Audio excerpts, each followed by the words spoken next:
20일 에릭 아담스 뉴욕시장과 제시카 타시 청소국장은 깨끗한 도로변 파일럿 프로그램의 일환으로 뉴욕시 5개 보로 전역의 경제 개선 지구를 포함한 상업지구에 컨테이너 쓰레기통을 배치하기 시작한다고 밝혔습니다. 시장은 이날 맨해튼 타임스퀘어에 41가 7에비뉴와 33가 8에비뉴에 설치된 2개의 컨테이너 쓰레기통부터 시작해 추후 시 전역의 주거용 쓰레기통까지 새 컨테이너 쓰레기통을 확대할 계획이라고 덧붙였습니다. 현재 뉴욕시 상업지구 내 쓰레기통에 용량이 가득 차게 되면 쓰레기통 옆에 쓰레기 봉투를 놓게 되면서 산처럼 쌓이게 돼 지역 주민과 여행객들의 눈살을 찌푸리게 했으며 이로 인해 쥐들이 들끓는 현상도 발생하고 있어 뉴욕시의 골칫거리로 여겨지고 있는 상황입니다. DC 청소국장은 새롭게 배치되는 컨테이너 쓰레기통을 통해 대용량의 쓰레기 봉투를 밀폐된 상태로 보관할 수 있어 도로변이 미관상 그리고 환경적으로 개선될 것이라고 전했습니다. 법무부는 19일 항공기, 기차, 버스 등 대중교통수단과 공항 기차역 같은 교통허브에서 마스크 착용 의무화를 무효화한 플로리다주 연방법원의 판결에 대해 항소할 예정이라고 밝혔습니다. 단 항소 여부는 마스크 착용 의무화와 유지에 대한 연방질병통제예방센터의 판단에 달려있다고 덧붙였습니다.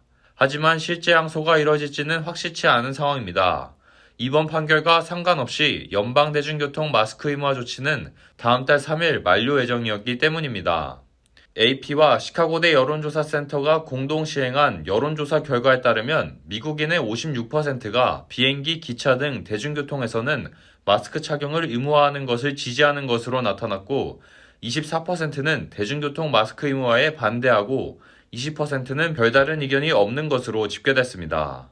한편 롱아일랜드의 메가더 공항과 서포크 카운티는 법원 판결에 따라 해제했던 마스크 착용 의무화 조치를 20일 복원시킨다고 발표했습니다. 19일 에릭 아담스 뉴욕시장은 스태튼 아일랜드에 위치한 8층짜리 오피스 빌딩을 방문해 건물 옥상에 농장 운영을 시작한다고 밝혔습니다. 뉴욕시 환경보호국은 보조금 67만 달러가 투입돼 조성된 이 농장은 32,000 스퀘어피트 규모이며 옥상 농장에서 기른 유기농 채소는 해당 건물에 위치한 사회적 기업 카페와 피자 가게에 제공됩니다. 여기서 나온 수익은 지역 학교 장학금과 비영리 단체, 거리미화 프로젝트 등에 쓰이며 남은 농산물은 지역 푸드뱅크에 기부됩니다. 옥상 농장에선 연평균 350만 갤런에 달하는 비를 흡수해 홍수 방지 효과도 있다는 설명입니다. 아담스 시장은 옥상 농장에 대한 지역사회 투자로 지속 가능한 미래 농업을 구현할 수 있다며 이와 같은 옥상 농장 프로그램을 뉴욕시 전체로 확대할 계획이라고 밝혔습니다. 뉴욕시는 이미 브루클린 네이비야드와 선셋파크 등에서 옥상 농장을 운영하고 있습니다.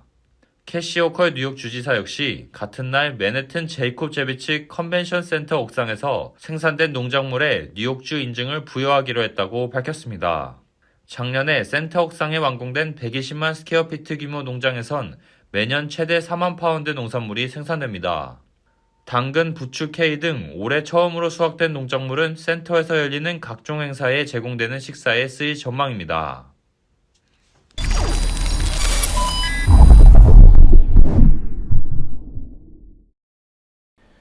뉴욕 브루클린 전철 선로에서 남성 2명이 숨진 채 발견됐습니다. 이 사건으로 양방향 전철 운행이 중단되면서 출근길 극심한 혼란이 이어졌습니다. 제2사 뉴욕 KBTV 김은지 기자입니다. 오늘 오전 7시경 셔터애비뉴 루트랜드역 근처 선로에서 성인 남성으로 추정되는 2명의 시신이 발견됐으며 시신은 심하게 훼손된 상태인 것으로 알려졌습니다.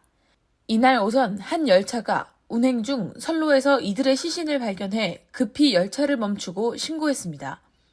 경찰은 이들이 전날 밤 지나간 다른 열차에 치여 현장에서 숨진 것으로 보고 있습니다. 경찰은 이들이 머물다가 사고를 당한 지점이 그래피티로 유명한 터널인 점으로 보아 그래피티 예술가들이거나 노숙자인 것으로 추정하고 있으며 별다른 범죄 혐의점은 찾지 못한 것으로 전해졌습니다. 뉴욕시 주요 전철 선로 인근은 많은 그래피티 예술가들에게 인기가 높습니다. 한편 이날 사건으로 맨해튼과 브루클린 인근 3개의 전철 운행이 중단돼 출근길 시민들이 버스나 셔틀버스를 이용해 인근 역으로 이동하는 등 불편을 겪었습니다. 또 911에 신고하기 위해 멈춘 3번 노선 열차에 탑승한 1000여 명 이상의 승객은 현장에 출동한 구조 열차를 기다리기도 했습니다. KBTV 뉴스 김은지입니다. 초여름을 앞둔 가운데 북동부 지역에서는 폭설이 내리고 남서부 지역에서는 대형 산불이 발생했습니다. 기상이변과 맞물린 재해로 풀이됩니다. 이우수 기자가 보도합니다. 갑작스레 내린 폭설로 인해 뉴욕주 빙햄턴시가 눈으로 뒤덮였습니다.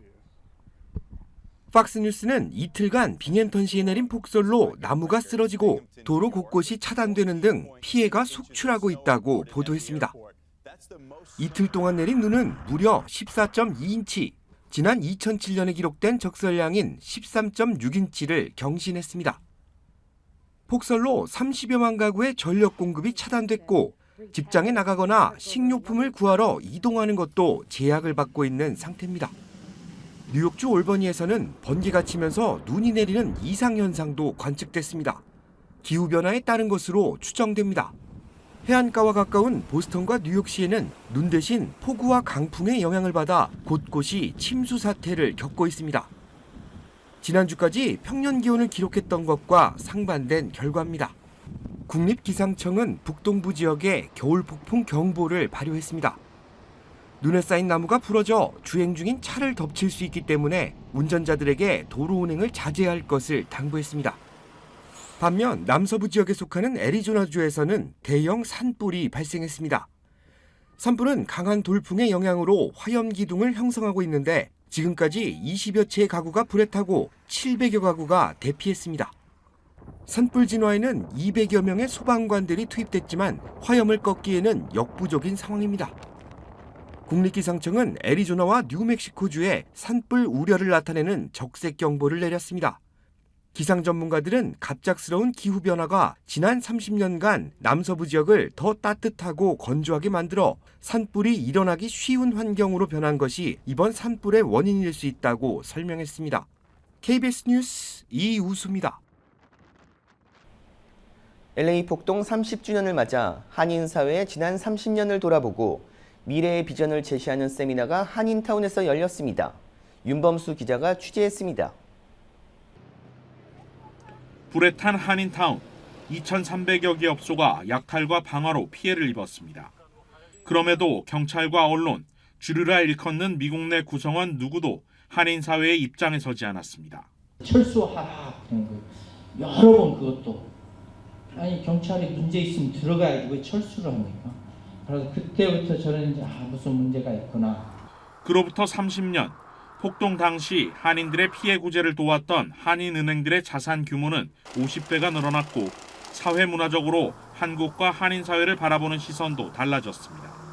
K-pop, 이거 외국 젊은이들이 상당히 좋아하고 이러한 우리의 문화가 한민족으로 이렇게 전해지는 그러한 확장성이 굉장히 늘어났고요. 그 당시에 비해서. 그 다음에 또 저의 문화적 수용성도 굉장히 늘어났다고 생각합니다.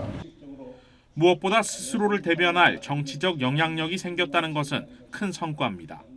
4명의 한인 연방 하원의원이 탄생했고 LA 시의원도 배출했습니다. 하지만 해결되지 못한 문제들도 있습니다. 흑인 사회를 중심으로 한 뿌리 깊은 인종 갈등과 한인과 아시안을 향한 증오 범죄는 여전히 사회적 불안을 고조시키고 있습니다. 한인 사회가 지금보다는 좀 더 미국의 중심으로 들어가야 하는 이유입니다. 앞으로 10년 내에 좀 더 많은 정치인들이 2세, 3세들이 나오고 또 하나는 2세, 3세들을 코인 아메리칸 커뮤니티로 끌어들여서 우리를 대변할 수 있는 그런 2세, 3세들을 만들어야 된다고 생각하거든요. 오늘 행사에는 폭동 당시 한인타운을 지키다 목숨을 잃은 고 이재성 군의 어머니도 참석해 지난 30년의 소회를 밝히기도 했습니다. 이제는 폭동의 회한과 아픔을 뒤로하고 앞으로 나가야 할 때입니다. 여러분도 재성의 희생이 헛되지 않게 앞으로 미국 사회에서 더욱더 뿌리를 내리고 각 분야에서 여러분의 자녀들이 활약할 수 있도록 2세, 3세 교육에 더욱 힘쓰시기를 바랍니다. LA 폭동 30주년을 맞는 다음 주 LA 한인사회는 평화 기원 커뮤니티 행사와 음악회 등 다양한 기념 행사들을 개최합니다. KBS 뉴스 윤범수입니다.